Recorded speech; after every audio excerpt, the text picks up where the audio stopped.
எல்லோருக்கும் வணக்கம். எல்லாரும் எப்படி இருக்கீங்க? இந்த வீடியோவை ஸ்பான்சர் பண்ணுறவங்க பைமோட்டுங்கிற ஆப்பு. இந்த ஆப் ஒரு ஆன்லைன் ஷாப்பிங் ஆப்பு. இது வந்து ப்ளே ஸ்டோர்லேயும் ஆப் ஸ்டோர்லேயும் அவைலபிளாக இருக்குது. அதே போல் இதோட ஆப்போட லிங்க் வந்து டிஸ்கிரிப்ஷன்லேயும் கொடுத்துருக்கேன். வேணுங்கிறவங்க டவுன்லோட் பண்ணி யூஸ் பண்ணிக்கலாம்.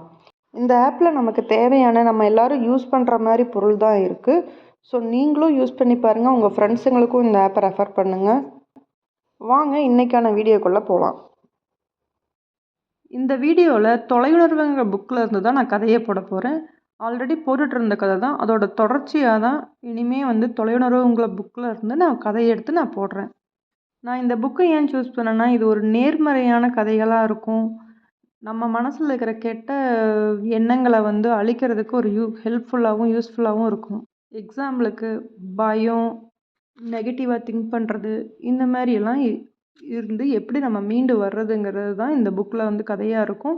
நிறைய பேருக்கு தெரிஞ்சிருக்கலாம், சில பேருக்கு தெரியாமலும் இருக்கலாம். கண்டிப்பாக ஏதோ ஒரு வகையில் இது யூஸ்ஃபுல்லாக தான் இருக்கும். இந்த சேனலுக்கு சப்போர்ட் பண்ணுறவங்க சப்ஸ்கிரைப் பண்ணுங்கள். வாங்க கதைக்குள்ளே போகலாம். முடிவில்லா சக்தி ஒரு பெண்ணோட விஷயத்தில் எப்படி அற்புதத்தை நிகழ்த்துங்கிறத பார்க்கலாம். தெற்கு கலிஃபோர்னியா பல்கலைக்கழகத்தை சேர்ந்த ஒரு மாணவி ஜோசப் மார்பி கிட்ட ஒரு விஷயத்த சொல்கிறாங்க. அவங்களுக்கு 21 வயசு ஆகிறதாகவும் அவங்க கல்யாணம் பண்ணிக்க முடிவெடுத்துருக்கிறதாகவும் சொல்கிறாங்க. அதே போல் என்னோட முடிவில்லா தெய்வீக சக்தி கிட்ட நான் பேசினேன். என்ன பேசினேன்னா, உனக்கு எல்லாம் தெரியும், என்னுடன் இணக்கமாக இருக்கக்கூடிய எனக்கு பொருத்தமான ஒருவனை என் வாழ்விற்குள் கொண்டு வா, நான் இப்போது அமைதியாக தூங்கப் போகிறேன். இப்படி சொல்லிட்டு நான் தூங்கிட்டேன். அவளோட பிரார்த்தனை ரொம்ப சிம்பிளாக இருந்தது. அப்போ தூங்குறப்ப ஒரு கனவுல ஒரு ஆணை பார்க்குறான். அவனுக்கும் கிட்டத்தட்ட அவளோட வயசே தான். நல்ல உயரமாகவும் வசீகரமாகவும் இருக்கிறான். அவன் தன் கைக்கு அடியில் பார்த்திங்கன்னா ஒரு புத்தகத்தை வச்சுருக்கான். அப்போ அந்த பெண் கண்டுபிடிச்சிட்றான், இந்த ஆணைத்தான் நான் கல்யாணம் பண்ணிக்க போகிறேன் அப்படின்னு சொல்லிட்டு.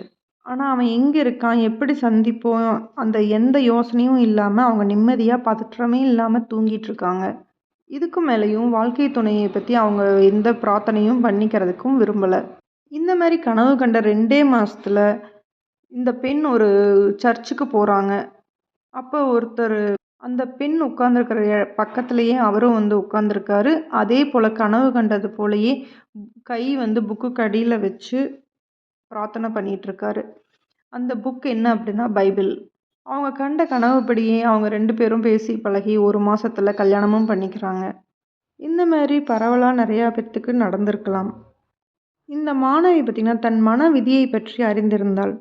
அதாவது தூங்க போகிறதுக்கு முன்னாடி நம்ம ஆழ் மனதுக்கிட்ட என்ன சொன்னாலும் அது எப்படி ஆழமாக மனசில் பதிஞ்சு அந்த விஷயம் எப்படி செயல்படும் அப்படிங்கிறத வந்து தீர்மானமாக அவங்க நம்பினாங்க.